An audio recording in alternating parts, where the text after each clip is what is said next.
আজকে যে বিষয়টা নিয়ে পড়াবো তোমাদের সেটা হচ্ছে গসাগু ও লসাগু। গসাগু লসাগু তোমাদের ক্লাস 5-এ কিছুটা হয়েছিল, এবার এখানেও কিছুটা আমি আলোচনা করে দিব। তাহলে গসাগু কথার পুরো অর্থটা কি? গরিষ্ঠ সাধারণ গুণনীয়ক। আর লসাগু কথার অর্থ হচ্ছে লঘিষ্ঠ সাধারণ গুণিতক। এরপর সংক্ষিপ্ত রূপটা তোমাদের বললাম। এবার এখানে কিছু কিছু জিনিস বলেছে, তোমরা গুণিতক বলতে জানো নামতার যে টেবিল যেটা হবে সেটাই তার গুণিতক। যে দুইয়ের গুণিতকগুলো কী হবে, 2, 4, 6 এরকম তার গুণিতকগুলো 2, 4, 6 এগুলো হচ্ছে 2, 4, 6, 3, 6, 9 এগুলো হচ্ছে গুণিতক। নামতারের যে টেবিলটা ছিল ওটাই তার গুণিতক বলে ধরা হবে। এবার গুণনীয়ক বলতে কাদের বোঝাচ্ছে? গুণনীয়ক আমি তোমাদেরকে একটা গুণনীয়ক দেখাচ্ছি যে 12-র গুণনীয়ক কী করে হবে, কী করে বের করবে, সিস্টেমটা কেমন হবে। 1 গুণিতক 12 নামতা ধরে ধরে করব। 6 2 12, 4 3 12। তাহলে দেখো সবগুলো গুণনীয়ক আমরা পেয়ে গেলাম, 1 2 3 4। এবার পরেরটা যখন বের করব 4 গুণিতক 3, ওটা তো আবার রিপিট হয়ে যাচ্ছে, এটার সঙ্গে রিপিটেশন হচ্ছে, তাই তো এটা রিপিট হয়ে যাচ্ছে, যে কারণে এই গুণনীয়ক বলতে এইটা যতগুলো হচ্ছে সেগুলোকে বোঝাচ্ছে। তাহলে আশা করি বুঝতে পারলে যে গুণনীয়ক কী করে বের করছি। এটা সবথেকে বেস্ট টেকনিক হবে গুণনীয়ক বের করানো। আরও একটা তোমাদের বের করে দেখাচ্ছি, ধরো 16-র গুণনীয়ক কী করে বের করবো। 1 গুণিতক 16, এবার 2 দিয়ে ভাবো, 8 2 16, তারপর 3-এ তো নেই, 3-এর নামতায় 16 নেই, 4-এর নামতায় 4 4 16, দেখো রিপিটেশন হয়ে গেছে। এবার হয়তো 8 2 4 6-এর নামতায় নেই, 7-এর নামতায় 16 নেই, 8-এর নামতায় আছে, 8 2 16, দেখো রিপিটেশন হয়েছে। এই তো রিপিটেশন হয়েছে, তার মানে এখানে প্রসেস এখানেই স্টপ। তাহলে এর গুণনীয়কগুলো কী কী হচ্ছে, 1 2 4 8 16, এইগুলো হচ্ছে গুণনীয়ক বা মাল্টিপল ফ্যাক্টর, যাদের বলা হচ্ছে ফ্যাক্টর অর মাল্টিপল বলা হচ্ছে। তাহলে এখানে তোমাদের কিছু কিছু অঙ্কটা দিয়েছে, দেখো এখানে 12-র ক্ষেত্রে মৌলিক উৎপাদক বলেছে, মৌলিক উৎপাদকের ব্যাপারে বলেছে, 12কে ভাঙলে যে মৌলিক উৎপাদক যেটা আছে সেটা ব্যাপারে বলেছে।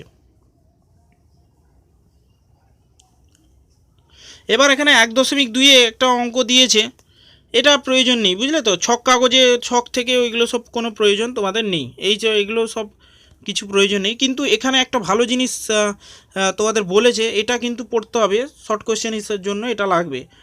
গ্রিক গণিতজ্ঞ এরাটোস্থেনিস খ্রিস্টপূর্ব 3য় শতকে গুণনীয়ক ও উৎপাদকের পদ্ধতির ব্যাপারে বলেছেন।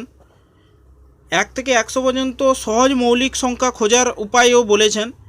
একে এরাটোস্থেনিসের চালুনি বলা হয়, সিপ অফ এরাটোস্থেনিস বলা হচ্ছে। এটা তোমাদের একটু জেনে রাখতে হবে। 1 থেকে 100 পর্যন্ত মৌলিক উৎপাদক, এটা তোমাদের বিশেষ করে এমসিকিউতে আসে, আর তোমাদের সত্য মিথ্যাতেও পড়তে পারে, সুতরাং এটা একটু দেখে রাখবে। তাহলে আরেকবার আমি গোসাগু বা গুণনীয়কের লসাগু ক্ষেত্রে বলে দিই। লসাগু বিভিন্ন রকমের হবে। গুণনীয়ক বের করানোর পদ্ধতি তো বললাম আগেই, 18। ধরো 18-র গুণনীয়ক কী করে বের করব, তাহলে 1 গুণিতক 18, নামতাটা ভালো করে তোমাদের মুখস্থ করতে হবে। 9 2 18 বা 2 9 18, তাহলে 3 দিয়ে যদি দেই 6 3 18, তারপর 6 দিয়ে আবার রিপিট হয়ে যাচ্ছে, 6 3 18, এটা রিপিট হবে। 5-এর নামতায় তো 18 নেই, তাহলে রিপিট হয়ে যাচ্ছে মানে স্টপ। তাহলে গুণনীয়কগুলো হলো কি, 1 2 3 6 9 18, তাহলে এইগুলো ছিল তার গুণনীয়ক। এবার মৌলিক উৎপাদকের সাহায্যে ভাঙা বলতে কী বোঝো? মৌলিক উৎপাদকে ভাঙা, মৌলিক উৎপাদকে কী করে ভাঙবো? ধরো একটা 18কে মৌলিক উৎপাদকে কী করে ভাঙবো, এই যে এইভাবে 9 2 18, 3 3 9। তাহলে বুঝতে পারছো যে গুণনীয়ক আর এগুলো হচ্ছে মৌলিক উৎপাদক। মৌলিক উৎপাদক এগুলো হচ্ছে মৌলিক উৎপাদকে ভেঙে ফেলা হলো। এই যে 2 3 3 এগুলো সব মৌলিক উৎপাদক। সুতরাং এটা খুব যত্ন সহকারে তোমাদেরকে মনে রাখতে হবে। আর গসাগু, এবার গসাগুটার ব্যাপারেও বলে দেব, সংক্ষিপ্ত ভাগ পদ্ধতিতে কিভাবে গসাগু বের করানো হয়, লসাগু বের করানো হয়, সংক্ষিপ্ত ভাগ পদ্ধতি। এবার 12 আর 18-র মধ্যে গসাগু কী করে বের করব, তাহলে 2 2 দিয়ে চলে যাব, এটাকে বলা হয় সংক্ষিপ্ত ভাগ পদ্ধতি, বুঝলে তো। এটা হচ্ছে সংক্ষিপ্ত ভাগ পদ্ধতি। 6 2 12, তারপর এখানে হলো 9 2 18, তারপর এখানে 2 দিয়ে দেখো 3 2 6, এটা তো যাচ্ছে না, তাই না। 2 দিয়ে তো যাচ্ছে না, তাহলে 3 দিয়ে দাও। 3 2 6, 3 3 9। দেখো এখানে মৌলিক সংখ্যা চলে এসছে, 2 আর 3 দুটো মৌলিক সংখ্যা, এখানে দুটো মৌলিক সংখ্যা এসে গেছে। তার মানে এখানে গসাগু তাহলে কোনগুলো হবে? 2 আর 3। এই 2 আর 3-এর গুণফল হয়ে যাবে কি? 6। এই 6টা হয়ে যাবে গসাগু, তাই না? 6টা তাহলে কি হয়ে গেল? গসাগু হয়ে গেল। তাহলে আরেকবার দেখাই, ধরো 12-র ক্ষেত্রে, 12 আর 18-র ক্ষেত্রে ছোট ছোট করে লিখি যাতে জায়গাটা একটু বেশি হয়। তাহলে 2 দিলে দেখো 2 জায়গায় ভাগ কাটবে, 6 2 12, 9 2 18। এবার দেখো 3 দিয়ে চলে যাচ্ছে, 3 2 6, 3 3 9। তাহলে এখানে গসাগু যেটা বলা হচ্ছে highest common factor, highest common গসাগু তাহলে কত আসছে? গসাগুর জন্য এই দুটোকে নিবে, যেহেতু দুজনকে ভাগ কাটাচ্ছে এই দুজন, তাহলে 2 3 6 হচ্ছে গসাগু। লসাগু যখন নেব কি করব? লসাগু নিতে গেলে সবাইকে নিতে হবে, তাই না? লসাগু নিতে গেলে সবাইকে নিতে হবে, তাহলে 2 3 তো নিবই, তার সঙ্গে এই দুটো যে পড়ে আছে এই দুজনকেও নিয়ে নিতে হবে, তাহলে আসবে 36। তাহলে দেখতে পাচ্ছ এটাকেই কি বের করলাম? এটা বের করলাম লসাগু, এটা লসাগু বের করলাম, আর গসাগু হবে 6। এবার এখানে তোমাদের এইখানে একটা অঙ্ক দিয়েছে, এই অঙ্কটা তোমরা করতে পারো, না করলেও চলবে, এখানে বিশেষ কিছু যে গুরুত্বপূর্ণ অঙ্ক তা না। দেখো এখানে সংক্ষেপে পাই সংক্ষিপ্ত ভাগ পদ্ধতির কথা বলেছে, সংক্ষিপ্ত ভাগ পদ্ধতির কথা এখানে উল্লেখ করেছে, তোমরা অবশ্যই এটা করবে। আর এই যে এখানে দেখো 12 18 30-এর গসাগু 6, সংক্ষিপ্ত ভাগ পদ্ধতির সাহায্যে কী করে হবে? দু রকম পদ্ধতি আছে, সংক্ষিপ্ত ভাগ পদ্ধতি, দীর্ঘ ভাগ পদ্ধতি। এবার 12 18 আর 30-কে সংক্ষিপ্ত ভাগ পদ্ধতি বলতে এইভাবে কীভাবে, এটাকে সংক্ষিপ্ত ভাগ পদ্ধতি বলা হয়, আগেই বলেছি। তাহলে 2 6 2 12, 9 2 18, 15 2 30 হয়ে গেল। তারপর আবার নিলাম, 3 দিয়ে দিলাম, 3 2 6, 3 3 9, 5 3 15। দেখো আমাদের এই সংক্ষিপ্ত ভাগ পদ্ধতি এন্ড হয়ে গেল, কারণ এখানে দেখো যে সবগুলো মৌলিক সংখ্যা চলে এসছে, সবগুলো মৌলিক সংখ্যা চলে আসার জন্য সংক্ষিপ্ত ভাগ পদ্ধতিটা এন্ড হয়ে গেল। এবার গসাগু কোন দুটো হবে? 3 2, যেহেতু এই 2 আর 3 সবাইকে ভাগ কাটাচ্ছে, তাই না? তোমরা যদি দেখো এখানে তোমরা যদি দেখো 2 3-কে 6-কেও 12-কেও ভাগ কাটাচ্ছে, তারপর 8-কেও 18-কেও ভাগ করাচ্ছে, তারপর 30-কেও ভাগ কাটাচ্ছে। আবার এখানে 3-কে দেখো 3 আবার 6-কে ভাগ করাচ্ছে, 9-কেও ভাগ কাটাচ্ছে, আবার 15-কেও ভাগ কাটাচ্ছে, যে কারণে 2 3-কে আমরা গসাগু হিসাবে বেছে নেব, তাই না? এটা একটা গুরুত্বপূর্ণ জিনিস ছিল তোমাদের জন্য, খুব ভালো করে তোমাদেরকে করতে হবে। এবার গসাগু বের করানো আরও একটা পদ্ধতি হচ্ছে দীর্ঘ ভাগ পদ্ধতি। দীর্ঘ ভাগ পদ্ধতি কেমন হয়? এটা তো সংক্ষিপ্ত ভাগ পদ্ধতি হলো। দীর্ঘ ভাগ পদ্ধতির ব্যাপারে তোমাদের পরবর্তীকালে বলেছে, এইগুলো বিশেষ কিছু প্রয়োজনীয় জিনিস নেই, এই জন্য আমি এখানে কিছু বললাম না। আচ্ছা, দীর্ঘ ভাগ পদ্ধতিটা আমি একটু বলে দিই, তারপর না হয় উদাহরণের অঙ্কগুলো নিয়ে আলোচনা করব, দিয়ে তারপর অনুশীলনী অঙ্কতে যাব। তাহলে দেখো 12, এখানে বলেছে কি 12 তারপর 18 দীর্ঘ ভাগ পদ্ধতিতে করছি। দেখো 12 একে 12, একটু কালারটা চেঞ্জ করে নিই, এটা কালারটা চেঞ্জ করলে হচ্ছে কি, এখানে কালারটা চেঞ্জ করলে তোমরা বুঝতে পারো ভালো করে। এই যে দেখো 12 দীর্ঘ ভাগ পদ্ধতিতে করব, এটা 12 18 দিয়ে 18-কে ভাগ করছি, 12 একে 12, তাহলে এটা হলো কত? 6 বেরোলো। তারপর এই যে 12টা এবার এখানে চলে আসবে, 6 2 12, তাহলে এটা গেল 6 দিয়ে গেল। এবার এই 6 দিয়ে আবার অন্যজনকেও ভাগ করতে হবে, 30-কে ভাগ করতে হবে, 6 5 30, এটা তো ডাইরেক্ট হয়ে গেল। তাহলে গসাগু আমরা পেলাম কত? 6, তাই না? গসাগু আমরা দীর্ঘ ভাগ পদ্ধতিতে কত পেলাম? 6 পেলাম, তাই তো? তাহলে এটা একটু জিনিসটা ভালো করে দেখবে যে দীর্ঘ ভাগ পদ্ধতি, এখানে আমাদের দীর্ঘ ভাগ পদ্ধতিতেও বলেছে, দীর্ঘ ভাগ পদ্ধতিতে এই যে বলে দিয়েছে, আর সংক্ষিপ্ত ভাগ পদ্ধতিতে এখানে বলেছে। দু জায়গায় দুটো পদ্ধতি উল্লেখ করে দিচ্ছে টেক্সট বইতে। তাহলে এই দুটোকে তোমরা ফলো করবে, পেজ নম্বর 9-কে ফলো করবে, তাহলে এই পদ্ধতিকে কি বলা হচ্ছে? সংক্ষিপ্ত ভাগ পদ্ধতি। সংক্ষিপ্ত, এটাকে বলা হচ্ছে সংক্ষিপ্ত ভাগ পদ্ধতি। সংক্ষেপে হচ্ছে সংক্ষিপ্ত ভাগ পদ্ধতি। সংক্ষিপ্ত ভাগ পদ্ধতি।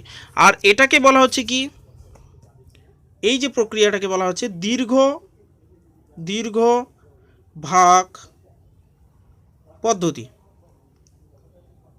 দীর্ঘ ভাগ পদ্ধতি। তাহলে এটাকে বলা হচ্ছে কি, দীর্ঘ ভাগ পদ্ধতি বলা হচ্ছে। তাহলে তোমাদের একটা প্রয়োগ 9 দাগের 9 পেজের পড়িয়ে দিলাম, তোমরা এটাকে একটু ভালো করে দেখবে। এখানে উদাহরণ একটা বলেছে, ভালো একটা উদাহরণ বলেছে। উদাহরণ থেকেও অঙ্ক তোমাদের আসে, মাধ্যমিকেও প্রচুর অঙ্ক আসে। সুতরাং তোমাদেরকে অভ্যাস করে ফেলতে হবে যাতে তোমরা ছোটোবেলা, মানে তোমাদের এই যে ক্লাস 6 থেকেও তোমরা যাতে উদাহরণগুলোকে ভালো করে ফলো করো। এখানে একটা ভালো বলেছে, দেখো, এবার আমার স্কুল থেকে গাদিয়াড়ায় ভ্রমণের ব্যবস্থা করা হয়েছে। সেখানে পরিবেশের বিভিন্ন তথ্য সংগ্রহ করা হবে। ষষ্ঠ শ্রেণীর 32 জন, সপ্তম শ্রেণীর 36 জন, অষ্টম শ্রেণীর 28 জন যাবে। কিন্তু ছোট স্কুল বাসের ব্যবস্থা করা হয়েছে। প্রতি বাসে সমান সংখ্যায় 3টি শ্রেণীরই ছাত্রছাত্রী যাবে। সবথেকে বেশি কতগুলি বাসের প্রয়োজন হবে এবং প্রতিটি বাসে মোট ছাত্রছাত্রী কতজন যাবে সেই হিসাব করি। এবার এখানে একটা ভাইটাল জিনিস বলেছে যে এখানে সবথেকে বেশি কতগুলি বাসে প্রয়োজন হবে। সবথেকে বেশি বলছে মানে কি, কম কথা বলা থাকলে, বেশি যখন বলা থাকবে তখন কি করব, বেশি কথা বলা থাকবে যখন তখন কি করব, বেশি বলা থাকলে আমরা করব গসাগু বের করব, তাই না? গসাগু বের করব, তাই তো। গসাগু এখানে দেখিয়েছে, দেখো, গসাগু বের করতে বলছে। গসাগুটা এই যে এখানে গসাগু বের করতে বলছে। সুতরাং গসাগুটা বের করবে। আর এখানে শূন্যস্থানগুলো তোমরা নিজেরা পূরণ করবে, ঠিক আছে। আর এখানে কিছু গসাগু দিয়েছে, এই যে দেখো গসাগু, এখানে কিছু গসাগু দিয়েছে তোমাদের করার জন্য। এখানে একটা দিয়েছে, এখানে গসাগু বের করানোর পদ্ধতি বলেছে। তোমরা তাহলে কি করবে, 2 ছোট সংখ্যা দিয়ে করে চলে যাবে, বুঝলে তো, দিয়ে করবে, নিজেরা করবে। এবার আমি অনুশীলনীর দিকে যাচ্ছি। এখানে আর বিশেষ কিছু বলার নেই। এখানে অনেক ফালতু জিনিস আছে তোমাদের বইতে, এগুলো আমাদের প্রয়োজন নেই। এবার এখানে একটা সম্পর্ক তোমাদের লাগবে, এই যে সম্পর্কটা বলে দিয়েছে, এটা আমাদের প্রচুর অঙ্ক করার ক্ষেত্রে কাজে লাগবে।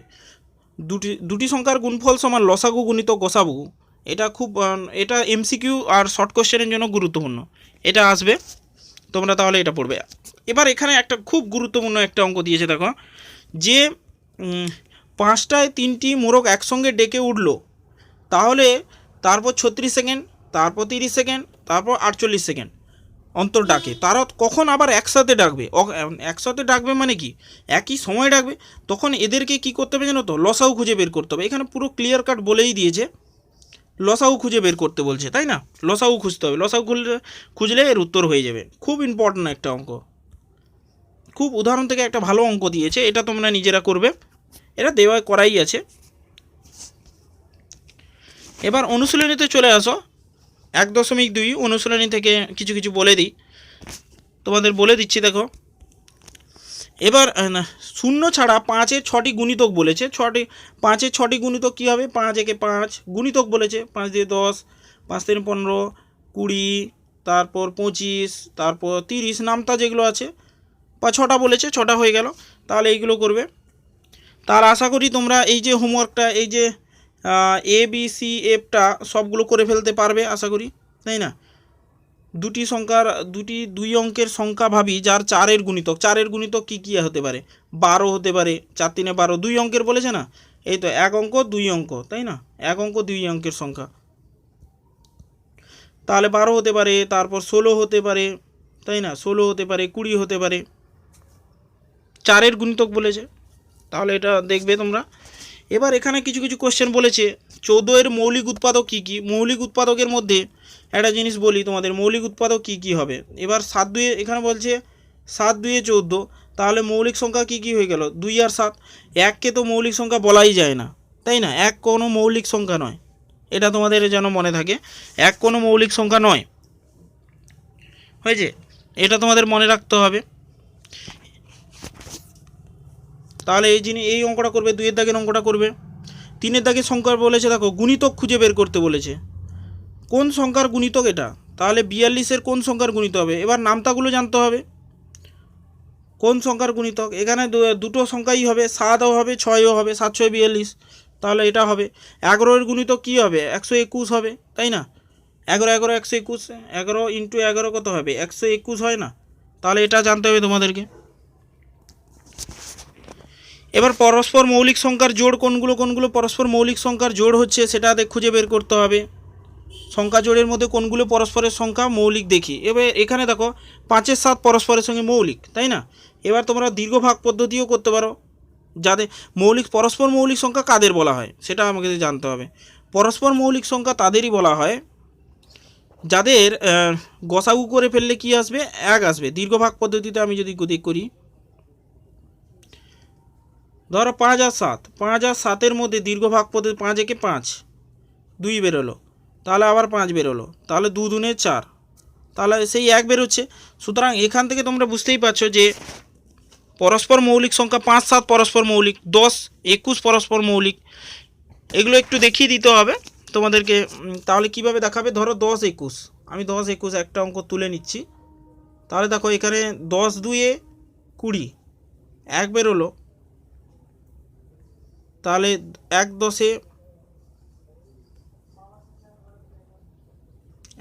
10, তাহলে গসাগু কত হলো? 1 এলো। সুতরাং এরা পরস্পর মৌলিক। সুতরাং এখানে যতগুলো অঙ্ক আছে তা আশা করি তোমরা পারবে। তাহলে 5-এর দাগের অঙ্কে বলেছে এমন দুটি যৌগিক সংখ্যা খুঁজি যারা পরস্পর মৌলিক।